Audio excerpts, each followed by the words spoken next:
Assalamualaikum warahmatullahi ta'ala wabarakatuh. A'udzu billahi minasyaitonir rajim. Bismillahirrahmanirrahim. Alhamdulillahil qail wadhkur isma rabbika bukratan wa asila.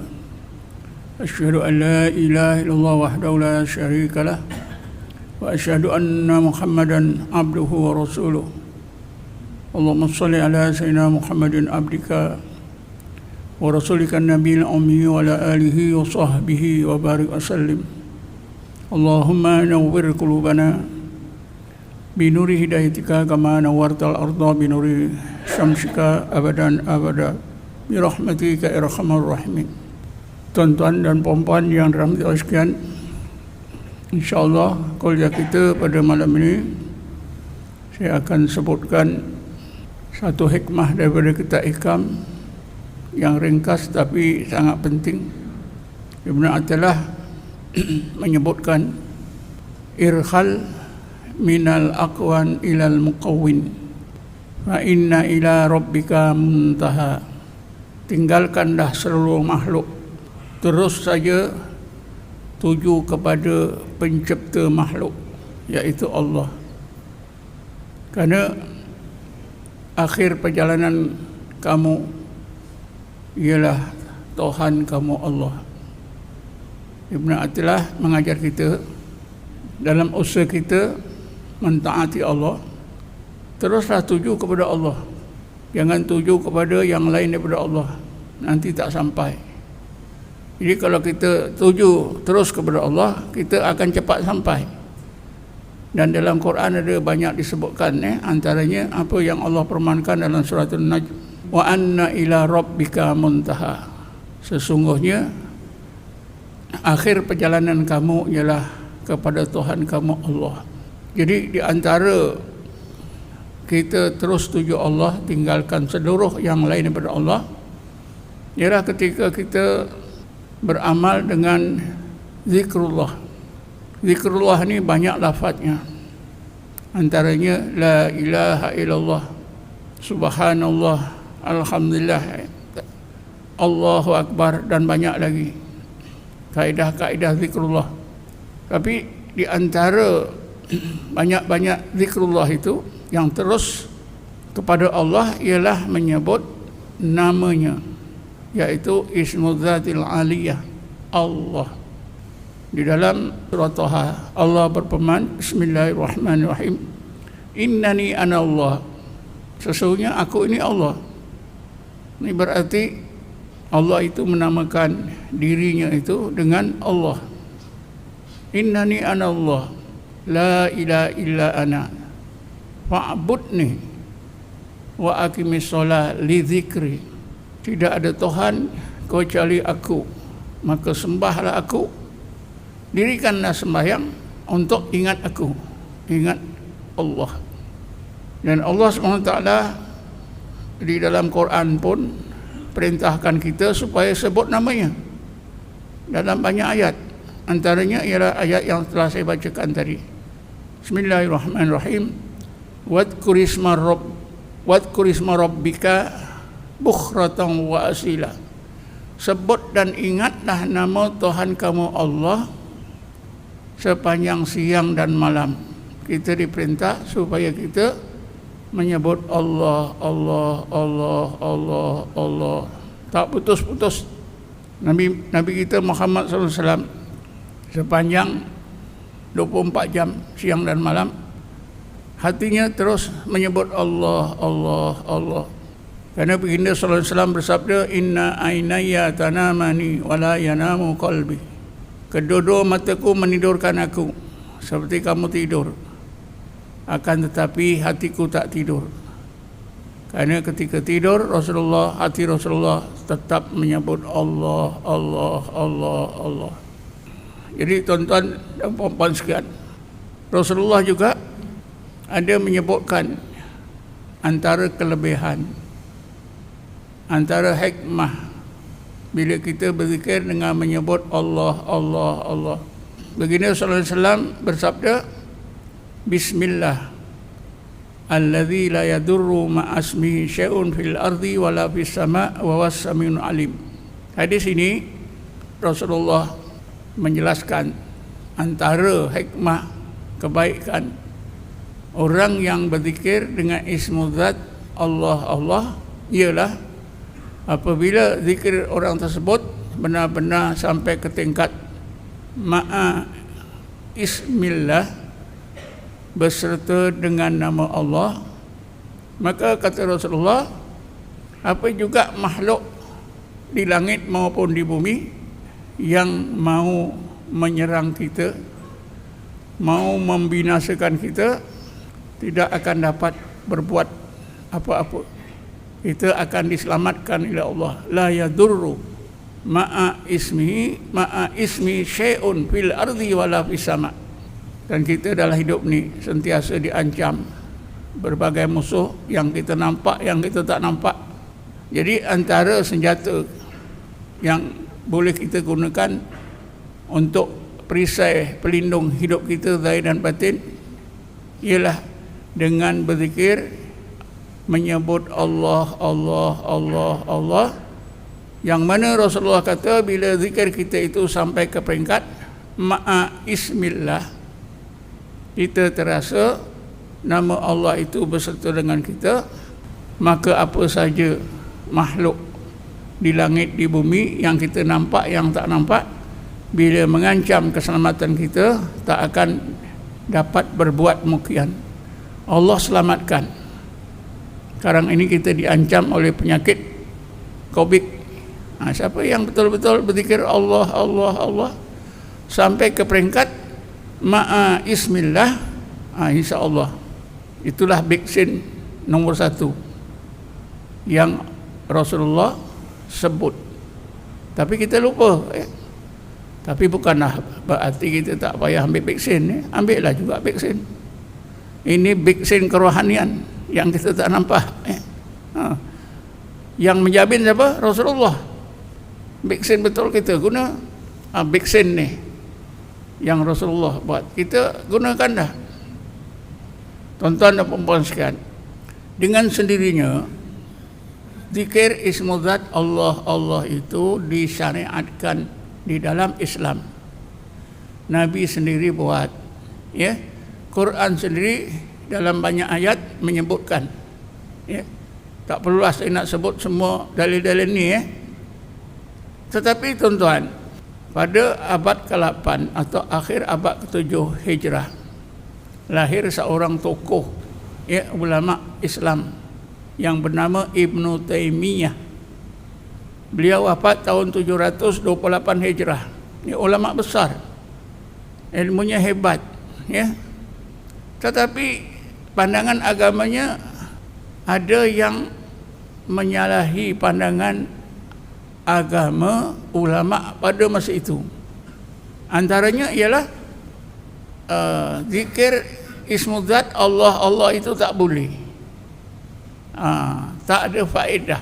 Lalu tuan-tuan, beliau ni meninggal dunia tahun 728. Lalu pandangan beliau ni terkubur selama 4 abad.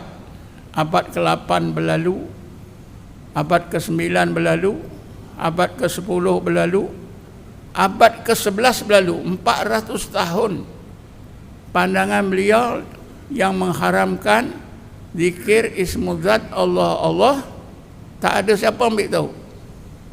Tiba-tiba tuan-tuan, pada awal abad 12 lahirlah seorang ulama di Najd. Najd ini daerah letaknya ibu negara Arab Saudi sekarang, Riyadh. Lahirlah seorang ulama yang bernama Muhammad bin Abdul Wahab. Daripada sinilah kita dengar pandangan Wahabi, pandangan Wahabi. Jadi beliau mengorek balik pandangan Ibnu Taimiyah ni, diwar-warkan. Siapa zikir Allah, Allah, apa adalah salah, dan akan dimasukkan oleh Allah ke dalam neraka. Ini apa? Siapa yang mengorek balik? Ialah Muhammad bin Abdul Wahab. Pandangan beliau inilah yang digunakan oleh kerajaan Arab Saudi sampai sekarang. Anak-anak kita, abang-abang kita, pak saudara kita ada belajar di Arab Saudi, bila balik mereka inilah yang mengharamkan zikir Allah. Mungkin tuan-tuan dah selalu tengok dekat YouTube. Orang-orang ini bercakap, siapa zikir Allah tak ada faedah. Sedangkan dalam Quran, sedangkan Nabi sendiri tadi pun bercakap, siapa zikir Allah sampai kepada tingkat ma'a ismihi, apa saja makhluk di langit, di bumi yang mau mengancam kehidupan zahir batin kita tak akan berjaya. Kita akan selamat. Dalam Quran, zikir Allah ini boleh menghilangkan apa dia? Pertama, sifat lalai. Yang lebih penting tadi, yang lebih penting sekali, menghilangkan sifat-sifat tercela, menanamkan sifat-sifat terpuji. Bismillahirrahmanirrahim. Wadhkur rabbaka fi nafsika tadarruan wa khifatan wa dunal jahri minal qawli bil ghudwi wal asal wa la takum minal ghafilin. Hendaklah kamu sebut dan ingat nama Tuhan kamu Allah di dalam hati kamu, Allah, sehingga hati kamu berasa tadarruk kepada Allah, takut kepada Allah tanpa ada suara dalam hati saja. Sepanjang siang dan malam, janganlah kamu berhati ghaflah. Jadi siapa yang zikir Allah ni menghilangkan penyakit lalai. Penyakit lalai ni tuan-tuan, siapa yang hidup di dalam dunia ini lalai, ghaflatul qalbi, dosanya besar. Tuan-tuan dan puan-puan sekalian, kalau kita telitikan apa ni zikir ismuzat Allah ni, memanglah banyak faedahnya. Antara faedah yang lain ialah boleh siapa yang berzikir Allah ini boleh meningkatkan derajat seseorang daripada mukmin kepada muhsin. Boleh meningkatkan tauhid seseorang yang berzikir dengan zikir ismu zat Allah. Hadis Nabi tadi, Bismillahilladzi la yadurru ma'asmi syai'un fil ardi wala fis sama' wa huwas samiul alim. Mungkin tuan-tuan susah nak faham. Di dalam hadis ini ada bismillah. Rasulullah mula-mula saja sebut bismillah. Dan kita selalu sebut bismillah. Betul tak? Dalam hadis pun ada sebut bismillah. Kullu amrin dhi balin la yabda'u bi bismillah fa huwa aqta'u. Tiap-tiap amalan yang baik jika tidak dimulakan dengan bacaan bismillah, maka perbuatan yang baik itu kosong daripada rahmat Allah. Karena itu kita nak buat apa-apa bismillah. Yang lengkapnya Bismillahirrahmanirrahim. Itu kita tahu gitu saja. Jadi dalam hadis tadi Rasulullah ada sebut bismillah. Keduanya ma'a ismihi. Ma'a ismillah. Apa beza antara bismillah dengan ma'a ismillah? Dengan nama Allah, dan satu lagi beserta nama Allah. Ada beza Begini tuan-tuan untuk kita faham, saya terangkan dah zikir Allah ni daripada asasnya. Allah Subhanahu Wa Taala dalam Quran perintah kita supaya berzikir Allah ini sebanyak-banyaknya. Bismillahirrahmanirrahim. Ya ayyuhalladzina amanu dzkurullaha dzikran katsira. Wahai orang-orang beriman, hendaklah kamu ingat dan sebut Allah sebanyak-banyaknya. Guru saya pernah ditanya, banyak itu berapa tuan? Kata guru saya, 1 juta pun tak banyak lagi. Kadang-kadang kita sebut 100 sudah jadi banyak. Yang 1 juta tak banyak. Ya. Karena zikir itu zikir itu yang dimaksudkan ialah tujuan. Kalau zikir 1 juta kesannya tak ada, tak banyaklah. Kalau zikir 100 kesannya itu sudah hebat, maka itu banyak. Jadi banyak atau sikit itu tuan dilihat dari kesan zikir. Ya, dilihat dari kesan zikir. Ada seorang dia duduk berzikir berhari-hari. Lepas zikir dia rasa tak ada apa-apa. Aku tak mau zikir lah. Aku zikir 3 hari tak ada kesan pun, sama je. Tapi ada orang duduk 1 jam, berzikir 1 jam, dia rasa kesannya sangat hebat. Jadi gitulah kata guru saya, banyak sikit ini diukur dari segi kesannya. Dan kesannya itu akan dapat dicapai oleh seorang yang berzikir bila kaedah zikir dipatuhi. Ada kaedah zikir tuan-tuan? Bukan tak ada. Mana kita dapat tahu kaedah ni? Cuba saya bacakan satu ayat ni. Bismillahirrahmanirrahim. Alladzina yadhkuruna Allaha qiyaman wa qu'udan wa ala junubihim wa yatafakkaruna fi khalqis samawati wal ard. Ada zikir dan tafakkur. Orang berzikir itu gandingannya tafakkur. Kita menyebut Allah, Allah, Allah, Allah di lidah kita bersuara atau dalam hati tak bersuara, mesti ada tafakkurnya. Jadi apa makna tafakkur? Makna tafakkur itu ialah tumpuan mindah kita. Ketika kita menyebut Allah, Allah itu kepada apa? Tumpuan kepada misalnya wujudnya Allah. Kita sebut Allahu Allah, Allahu Allah. Mindah kita jangan mengembara ke sana kemari. Ya. Kalau kita zikir 3 hari pun kalau mindah kita mengembara ke sana kemari yang muka-mukan, tak berkesan. Jadi ketika kita sebut Allahu Allah, Allahu Allah, mindah kita tumpukan kepada wujudnya Allah. La mawjuda illallah. Ya, zat Allah itu wajibal wujud. Kata guru saya, kita rasa-rasalah adanya Allah. Tapi nak rasa-rasa adanya Allah ni susah. Masa remaja dulu, nak rasa adanya hantu senang. Pokok rembia di kampung saya semua terkenal, budak-budak. Pokok rembia itu ada hantu. Kalau lalu situ macam terasa ada hantu. Tapi rasa ada Allah ni susah tuan-tuan. Tapi boleh kita rasakan ketika kita berzikir menyebut namanya Allahu Allah, Allahu Allah. Kita kawallah minda kita.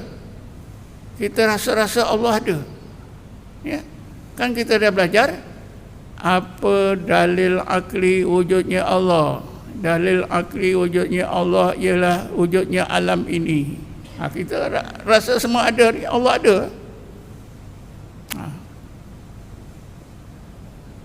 Jadi itulah tuan-tuan, kaedah cara berzikir itu bukan saja zikir, mesti ada gandingannya yang disebut dalam Quran tafakkur.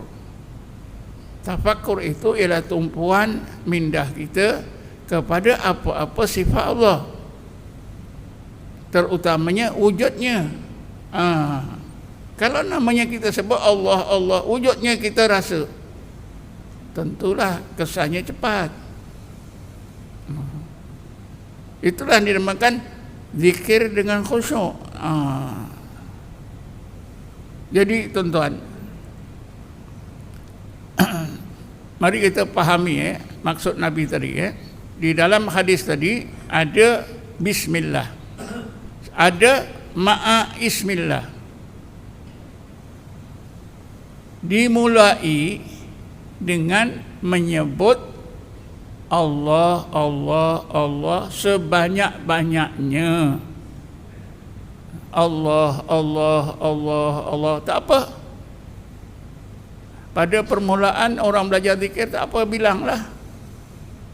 Mesti buat 5,000. Allah, Allah, Allah. Pasal apa? Tak boleh kurang.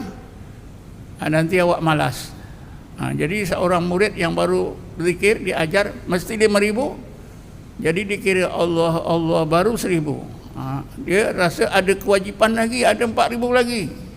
Mesti dibuat Allah, Allah, Allah, Allah. Jadi tuan-tuan, dimulai dengan menyebut Allah, Allah itu sebanyak-banyaknya. Bila sudah sebut sebanyak-banyaknya sambil tafakur tadi wujudnya Allah, maka akan meningkat ke tingkat kedua. Apa dia? Ma'a ismihi. Apa maksud beserta dengan nama Allah? Kalimah alif lam lam ha itu sudah kita rasa tertanam, tertulis, memenuhi seluruh ruang jasmani dan rohani kita. Itu dikatakan ma'a ismillah. Boleh tak gitu? Boleh. Dalam sejarah orang sufi, tuan-tuan, yang berzikir Allah, Allah, ada orang sufi yang mengalami, dia rasa kalimah Allah itu jadi titik-titik hujan lebat,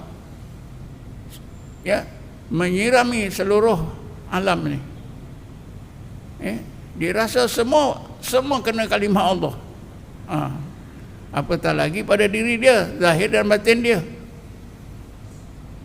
Tuan-tuan dan puan-puan sekalian, kenapa tarekat Syekh Bahauddin itu dinamakan tarekat Naqsabandiyah? Naqsun itu artinya pahat. Seorang tukang buat apa itu batu ninsan, dengan batu kapur itu dipahat. Itu naqsun, naqasa, naqsun. Jadi digelarkan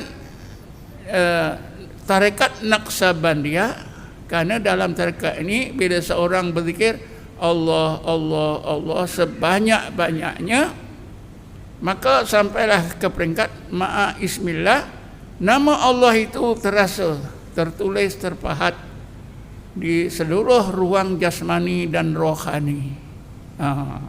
Itu sebabnya dinamakan tarekat Naqsabandiyah, daripada naqasa yang kusu naqsun, Naqsabandiyah. Jadi ini peringkat yang kedua, tuan-tuan. Dimulai dengan sebut banyak-banyak sambil tafakur wujudnya Allah, Allah, Allah, Allah, sampailah ke peringkat kedua ma'a ismillah. Kemudian barulah tingkat yang ketiga bismillah. Nak sampai bismillah itu, tuan-tuan, bacanya senang, bismillah. Itu di lidah saja. Inilah yang selalu orang sufi komen kita. Kamu sebut Allah di lidah saja. Kita tak puas hati. Macam mana ni? Aku dah sebut, dia kata lidah saja. Dan hati aku ingat. Pasal kita tak faham, tuan-tuan. Bila kita sebut bismillah, kita fikir dah betul-betul dengan nama Allah. Tidak. Bismillah itu tingkat yang tinggi, tingkat yang ketiga. Di bawah sekali kita sebut Allah, Allah, Allah, Allah sambil tafakur wujudnya Allah berjam-jam, berhari-hari. Bila sampai tingkat kedua ma'a ismillah, tingkat ketiga bismillah, tingkat yang terakhir billah. Tingkat akhir ini billah. Kita selalu bercakap billah? Ada tak kita bercakap billah? Ada, tapi tuan-tuan tak ambil perhatian selalu. Ada tak kita baca la haula wala quwata illa billah? Ada tak?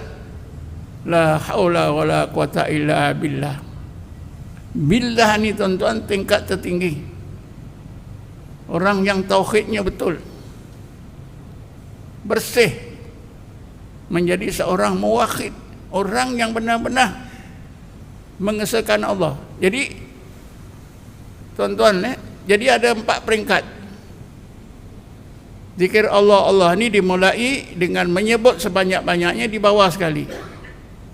Lepas tu bila sudah berjaya sampai ke tingkat ma'a ismillah, beserta nama Allah. Meningkat lagi bismillah. Akhir sekali billah. Tuan-tuan dan puan-puan sekalian, saya nak ceritakan dah masalah apa ni konsep billah. Konsep billah ni dari segi bahasa maknanya dengan Allah. Kalau nak dijelaskan lagi, dengan kodrat dan iradah Allah, rahmat Allah, tadbir Allah. Saya nak ceritakan Nabi Muhammad diajar oleh Allah bersabar. Ini ada kaitannya dengan sejarah peperangan. Dalam perang Badar, dalam perang Uhud, bapa saudara Nabi Sayyidina Hamzah terbunuh. Yang membunuh dia seorang hamba yang bernama Wasi.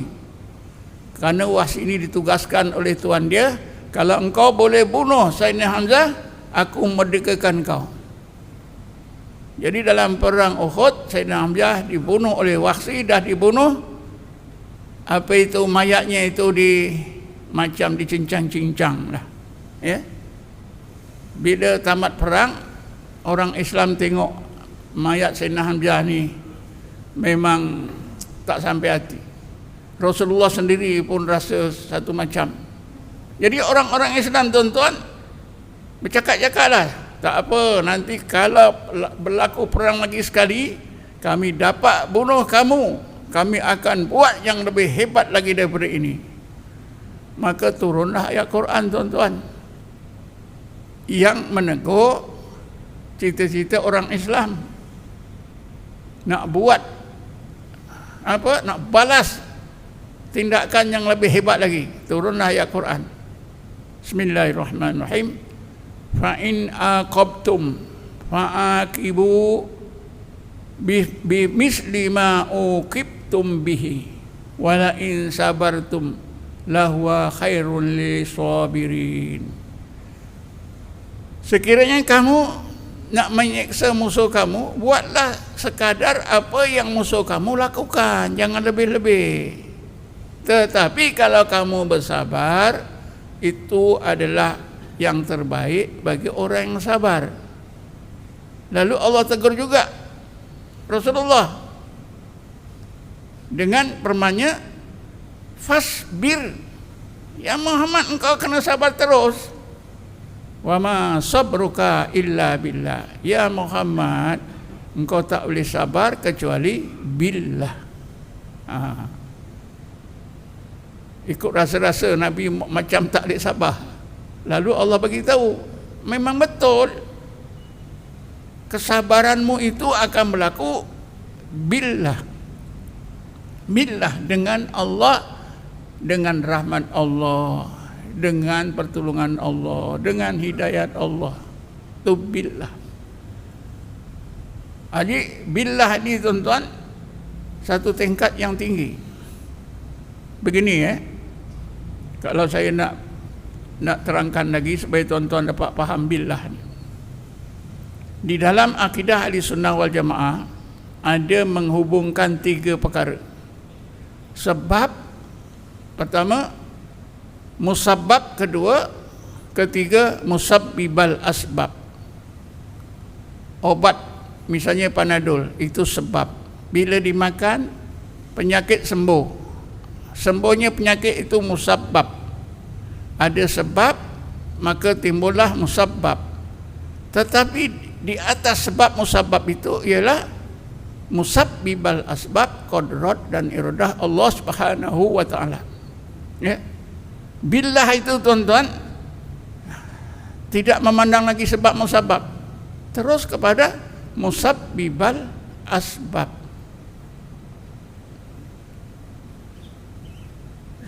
Selalu kita jumpa yang tak pakai sebab musabab ni apa dia? Kalau Nabi dinamakan mukjizat, ya. Kalau orang-orang yang soleh dinamakan karamah, ya. Karamah. Mukjizat Nabi kan tak ada sebab musabab. Macam mana air boleh keluar di celah jari? Kenapa? Itu billah, ya. Tak ada sebab musabab. Kalau kita nak keluarkan air celah jari boleh, mungkin adalah saluran sini, cara rahsia orang tak nampak. Ada sebabnya. Tapi oleh kerana apa itu mukjizat, tak ada sebab, terus saja musabbibal asbab, berlakulah. Kalau karamah sama juga, dia tak ada sebab-sebab, ya. Jatuh tinggi daripada tingkat 13, jatuh ke bawah, ya, betul-betul, tapi tak mati. Pasal apa? Karena itu semua, ya, diurus oleh Allah billah. Dia selamat itu billah. Jadi tak ada sebab. Mungkin jatuh tingkat 13 tak ada apa-apa kerana dia jatuh dekat air, ada perigi dalam, ya. Itu sebab ada perigi dia selamat. Ini tak ada apa-apa. Jadi begitulah, ya. Daripada menyebut kalimah Allah, Allah banyak-banyak akan meningkat kepada ma'a ismillah beserta nama Allah, kemudian meningkat kepada bismillah, kemudian meningkat kepada billah. Tuan-tuan dan puan-puan sekalian, sudah isyak ke belum? Ya, 2 minit, ya. Jadi zikir ismuzat Allah, Allah itu sangat baik diamalkan. Akhir sekali lah, ya, saya nak terangkan kepada tuan-tuan macam mana nak beramal. Beramal boleh di dalam hati, tak ada suara. Kita diam dia sebut Allah, Allah, Allah, Allah, Allah. Cepat-cepat. Sambil kita ingat-ingatkan wujudnya Allah. Ini seperti yang Allah perintah dalam ayat 205 surah Al-A'raf. Wadhkur rabbaka fi nafsika tadarruan wa khifatan wa dunal jahri minal qawli bil ghudwi wal asal wa la takum minal ghafilin. Yang kedua, kita boleh sebut di lidah. Allahu Allah, Allahu Allah. Kita boleh sambung tuan-tuan, ya. Bila kita berzikir lepas sembahyang tu, kita kan bertasbih subhanallah, subhanallah 33 kali, diikuti tahmid alhamdulillah, alhamdulillah 33 kali, kemudian takbir Allah Akbar, dah cukup 100. Kita boleh sambung dengan menyambung apa? Tahlil. La ilaha illallah, la ilaha illallah. Buatlah 100 atau lebih. Lepas la ilaha illallah sudah cukup 100, sambunglah Allahu Allah, Allahu Allah. Dia boleh dua cara. Kalau wasalkan Allahu Allah, Allahu Allah. Kalau wakaf Allah, Allah, Allah. Boleh dua-dua. Orang yang berpaham Wahabi, tuan-tuan, bila kita sebut Allah, Allah itu tak ada makna. Maksudnya ayatnya tak lengkap, tak ada makna. Ada pula kalimah Allah tak ada makna. Bila sebut Allah itu semua sudah terkandung, semua nama Allah terkandung dalam Allah, ya. Selain daripada itu, tuan-tuan, bila kita sebut Allah, Allah, Allah itu dari segi nahu Arab, ya, asalnya Ya Allahu, ya Allah, ya Allahu, ya Allah. Tetapi untuk diringkaskan, maka kalimah ya itu dibuangkan, dihadzafkan. Jadi tinggallah Allahu, Allah. Asalnya ya Allahu, ya Allah, ya Allahu, ya Allah. Jadi ada ya itu kan panjang. Jadi diringkaskan dalam ilmu nahwu boleh. Allahu, Allah, Allah boleh. Karena dalam Quran pun ada contohnya. Bila isteri suami Zulaikha mengarahkan Nabi Allah Yusuf, dia berkata, Yusufu a'rid an hadha, wahai Yusuf. Asalnya ya Yusuf, ya Yusufu, dibuangkan ya jadi Yusufu, wahai Yusuf, engkau larilah daripada masalah ini. A'rid an hadha. Jadi saya fikir cukuplah setakat ni. Saya pun dah terangkan cara nak beramal. Buatlah ya zikir Allah, Allah ini terutamanya kebaikannya apa? Bila kita nak mati atau kita talkinkan orang yang nak meninggal, talkinkanlah dengan Allah, Allah. Ya, ulama tasawuf melarang kita ya daripada talkinkan orang yang nak mati la ilaha illallah. Pasal apa? Ditakuti ketika menyebut la ilah dia mati. Jadi eloklah Allah, Allah, Allah, Allah. Jadi setakat ni saja. Wallahu alam. Assalamualaikum warahmatullahi taala wabarakatuh.